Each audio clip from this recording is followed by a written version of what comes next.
saludar a ellas primero, ¿cierto? Melina Montes, reportera social de La Vitrina TV. ¿Cómo estás, Melina? Gusto saludarte. Muy bien, chiquillos. Siempre un gusto volver a verlo y estar en esta casa, por favor, que me atienden tan bien. Te extrañaba, Melina, te extrañaba. Qué rico estar contigo hoy día. También nos acompaña Marta Lagos. ¿Cómo estás, Marta? Qué gusto verte aquí en presencia de nosotros en el estudio. Mucho gusto, un gusto estar aquí de nuevo. Hoy día, en un día tan histórico. O sea, hay muchísimo para conversar, así que un placer que estés con nosotros. Y desde Cerro Navia, su alcalde, don Mauro Tamayo. ¿Cómo está, alcalde? Gusto saludarlo. Bien, agradecido de la invitación y sobre todo, efectivamente, para conversar las causas que explican este 18 de octubre que hoy ya estamos conmemorando. Queremos saber la opinión de cada uno, en qué hemos avanzado, queremos reflexionar, pero me gustaría partir por ti, Melina. ¿Cómo viviste esa tarde o ese día del 18 de octubre? ¿Estabas reporteando para tu canal de televisión? ¿Estabas en Bajo de Mena? ¿Qué es lo que pasaba contigo hace 2 años? Mira, eso no partió el 18, partieron unos días antes, donde... Más o menos el 11. Yo empecé a escuchar en la casa, en las paredes de mi departamento, porque estaban mis hijos todavía estaban en el colegio, y escuchaba el cuchucheo que algo estaba pasando, que se estaban organizando las chiquillas para salir a protestas, donde yo me hacía la sorda porque me gustaba eso, que se empoderaran, que salieran a reclamar las cosas, pero también me daba mucho miedo. Tú sabes que el miedo te encapsula, el miedo te deja... te inmoviliza. Entonces no quería entregarle ese miedo a las cabras, así que me hacía la sorda, como que no sabía de lo que estaba pasando. Y ya cuando escucho una declaración de que, cabro, esto no prendió, y ahí dije, no, aquí se viene fuerte. Chiquilla, ustedes no salen más a la calle, no salen a ninguna protesta, sola no, porque ahora van conmigo. Esa frase fue como una provocación, terminó siendo una provocación. Claro, o sea, estaban apagando el incendio con combustible. Así que no, y yo no iba a dejar que mis cabras tenía mucho miedo que les pasara algo a mis chiquillas, que se las llevaran presas, que las mataran, porque tuvimos vecinos que perdieron la vida en las protestas. A Valdebenito, que lo conmemoramos siempre también, porque era un hombre de trabajo que perdió la vida en estas protestas de los días viernes. Y bueno, no la solté mal, la chiquilla. Me hice un de cartón forrado, porque me preparé para eso, con mi arma letal, que hice una chancla, me hice una chala grandota, y con esa acompañaba a las cabras. Y mucho cuidado, porque yo iba con mi chancla a defender mis chiquillas. Y así estuvimos en distintas protestas. Y fíjate que cuando mi Bajo de Mena se manifestó, yo lo único que tenía en mis manos era un micrófono y mi compañero que estaba grabando, y recibí un disparo de esta gases lacrimógeno, y en el costado quedé toda morada. Me dio aún más miedo. Le dije, no, chiquilla, de aquí no nos quedamos nunca más en la casa. Salimos a todas. De ahí, fíjate que me bajé de los tacos, porque me coloqué zapatillas y corría por las calles, y le quitaba también a carabineros cuando se querían llevar a las compañeras de mis hijas, a las amigas de mis hijas que andaban protestando, y la ayudábamos a quitar y la llevábamos. Entonces fui como la adulta responsable en esas protestas, que estoy muy agradecida de haber visto esta fuerza que tienen los cabros tan jóvenes, una lección de vida que nos dieron. No nos quedemos sentados mirando, tenemos que hacer algo, ya basta de tanto abuso. Y fíjate que me sentía como tan orgullosa que mis cabras anduvieran peleando los años de sacrificio que yo tenía en mis lomos. Y eso es lo que me sentía aún más orgullosa de mis chiquillas. ¿Te emociona? Sí, me emociona. Tú has tenido una vida tremendamente dura. Para la gente que no te conoce, fuiste mamá súper joven, la sacaste adelante sola. Viví en la calle con ella, supe lo que era el miedo, la delincuencia, supe lo que era las drogas. Trabajé por muchos años sin contrato, no supe de 10%, no supe de AFP, no tengo idea de nada. Lo único que yo sabía que tenía 3 responsabilidades, que son mis hijos, y de mí dependía de que trazarle su futuro. Y que después ellos anduvieran peleando porque su mamá no tenía las mismas beneficios que los demás. que su mamá había trabajado tanto, iba a seguir tan empobrecida como seguimos siempre. Sí. Entonces, eso, fíjate que me siento tan orgullosa de mis chiquillas, viéndolas flamear esas tremendas banderas y sus pancartas, y pintaron una plaza y se apoderaban de su territorio. Me siento muy orgullosa de mis cabros. Qué lindo ese testimonio, porque es un testimonio que uno escucha cuando conversa con una madre de un joven o de una joven que estuvo ahí en la calle protestando. Esa mezcla de susto porque le pase algo, pero orgullo también de saber que su hijo o su hija tiene la conciencia de saber que se puede estar mejor y que depende de todos nosotros movilizarnos para que este país sea un país mejor. Alcalde, ¿cómo lo ve usted? Porque usted está en una posición que es compleja. Primera autoridad en su comuna, la gente se acerca para pedirle auxilio, ayuda, muchas veces tiene las manos atadas. Ustedes incluso, muchos de los alcaldes son los que primero encienden la alerta y dicen, oye, viene mala la cosa, ojo, está pasando esto. Y de pronto se enciende el 18 de octubre y Chile estalla, viene el estallido social. ¿Cómo lo analiza usted con el paso del tiempo? Mira, esencialmente desde la mirada de los alcaldes, pareciera ser que se valida cada vez más la tesis de que la democracia es una concesión de una élite rica versus una mayoría pobre. Si ustedes se dan cuenta, ¿dónde se concentra la mayor participación electoral? Son las mismas comunas del rechazo, las comunas con mayor capital cultural. Cuando uno se pregunta por qué ocurre eso, a mi juicio, es porque la democracia les sirve, le entrega derechos, le entrega servicios y claramente están hoy día en un estándar mejor de vida.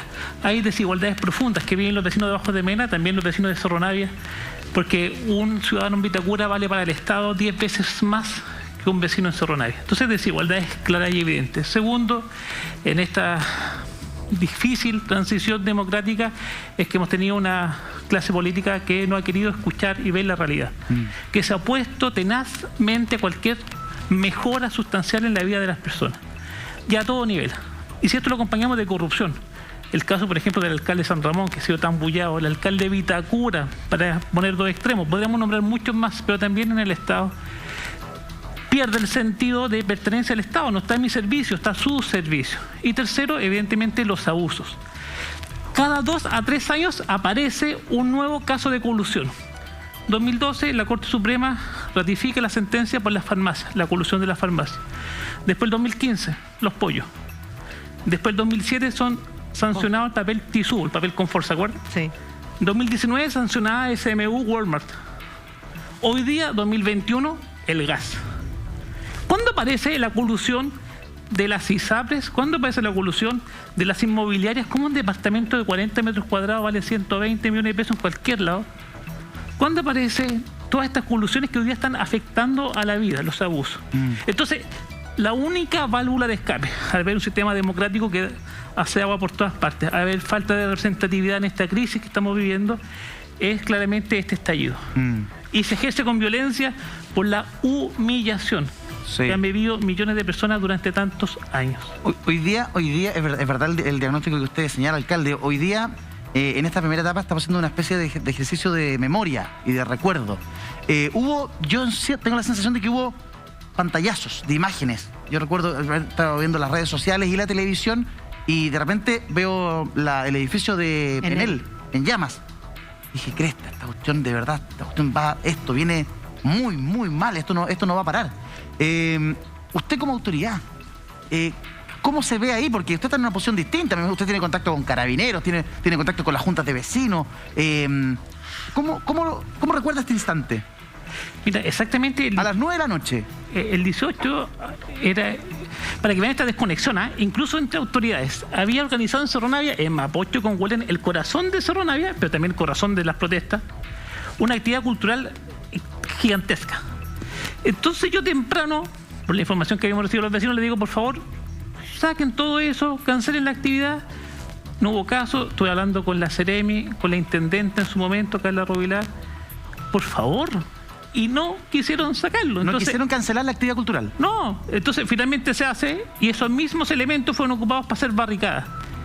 Yo le dije, voy a tener que sacar a todos mis funcionarios porque yo no los voy a exponer por su capricho, por no entender porque lo que le estábamos diciendo era para evitar riesgos en la vida de las personas y no lo hemos escuchado. Entonces, solo un ejemplo. Claro. Pero efectivamente lo que vimos en Cerro Navia fueron también acciones delictivas, que hay que señalarlo también, Sí. donde bandas criminales fueron a saquear, quemaron, destrozaron, que no había ningún lienzo de alguna movilización, de algún Claro. punto, no, sino que eran bandas que fueron a atacar distintos servicios. ¿Qué culpa tiene, por ejemplo, el Banco Estado? Y fue quemado completamente. Hoy día ya está funcionando, afortunadamente, pero dejó durante meses a nuestros vecinos sin ese servicio tan O sea, usted se esencial. quedó su comuna sin supermercado. Sí, además, nosotros teníamos 3 supermercados y solamente que siguió operando uno, el Albi, que también fue saqueado. Y otros 2 decidieron no funcionar más. Y hoy día tenemos una estructura gigantesca que está ahí cerrada. Vacía, botada. Sí. Claro. Entonces, y ¿Cómo nosotros, le- por cómo- ejemplo, no tenemos ni siquiera cajeros automáticos. en Pero, Cerro Navia. alcalde, Tenemos ¿cómo le 2. llegó usted como Mauro Tamayo, no como alcalde? ¿Recuerda esa tarde cuando empezó a sentir que se olía? Estaba en el ambiente que algo raro iba a pasar, estábamos todos expectantes, yo me acuerdo de haberlo conversado en los chats, así como que se viene el toque queda, no se viene el toque queda. Había un ambiente de incertidumbre, de cierto temor, como decía la Melina, de no saber qué iba a pasar, hasta dónde va a llegar. ¿Cómo lo vivió usted como persona? Mira, nunca jamás dimensioné la magnitud que iba a tener, siendo súper honesto. Porque hemos vivido muchas jornadas de movilizaciones, pero son puntuales y finalmente hoy día se logró, a mi juicio, ese 18 de octubre y ese octubre esencialmente, llegar a cosas más profundas, a elementos que eran más estructurales. Entonces, claramente vivimos en una imagen, en este paraíso, en esta sensación de calma y tranquilidad que era falsa, era muy frágil. Y claramente, incluso la autoridad, lo que ocurrió sobrepasó nuestras evaluaciones. Claro, cuando... Fíjate que yo tengo el recuerdo de 2 cosas muy claras. El edificio de Enel, en llamas, y la noticia que al principio yo creía que era falsa, del presidente comiendo pizza en Vitacura. Entonces, se me juntaron las 2 cosas y dije, bueno, si esto es verdad, después se confirma que era verdad, y yo dije, aquí estamos mal. Esto se va a salir de madre, porque la reacción de la primera autoridad del país ante lo que estábamos viendo era irse a comer pizza con el nieto. Entonces dije, aquí va a quedar de verdad la escoba. Esto va a ser, como le pregunté en el bloque anterior a los muchachos, fue una frase, la de Clemente Pérez, una frase que encendió más el tema. Evidentemente, el que el presidente se haya desentendido del momento que estamos viviendo y se haya arrancado una cosa personal, encendió además más las cosas. Marta, ¿qué visión tienes tú? Mira, yo escribí un artículo el 23 de septiembre del año 19. Se llamaba Megáfono, ¿ya? Y decía, ojo, porque estos chiquillos están gritando muy fuerte. Aquí viene algo grande. No hay que transformarlo nada más que en las demandas del Instituto Nacional. Esto no es un problema de los 5 niños que están arriba del techo. Esto no es un problema de las 5 mochilas. ¿Te acuerdas que Sí. iban los carabineros a revisarles las mochilas? Sí, andaban con Y overoles blancos. La Marcela Cubillo, que era la ministra de Educación, metió la pata a fondo, porque en el fondo ella trató este problema del Instituto Nacional como el problema de 20 niños jóvenes, ¿no es cierto?, que estaban protestando. Y lo que esos niños estaban expresando era en el fondo la punta de lanza de todo lo que vino detrás. Entonces, el 11, el 12, el 13, el 14, el 15, el 16 y el 17, el gobierno ignoró lo que estaba pasando. Si tú miras las noticias, yo hoy día en la mañana hice un recuento de eso, ¿Ya? las noticias decían, jóvenes saltan los torniquetes en la estación tal, hubo que cerrar la estación. Jóvenes hacen no sé qué, un fracaso las medidas antievasión. El día jueves, el titular del Mercurio dice, fracaso las medidas de antievasión. Todavía estaba siendo tratado como un problema del metro, Claro. y como un problema de salto de evasión. Es decir, cuando el presidente Piñera el viernes a las 6 de la tarde se fue a las 6 de la tarde, se cerró la Moneda, no quedó nadie, quedó el oficial de turno. O sea, no se fue solamente el presidente. Claro, se contó. Se fueron todos. ¿Por qué? Porque habían pasado cosas toda la semana, incluso ya el miércoles los adultos empezaron a saltar los torniquetes.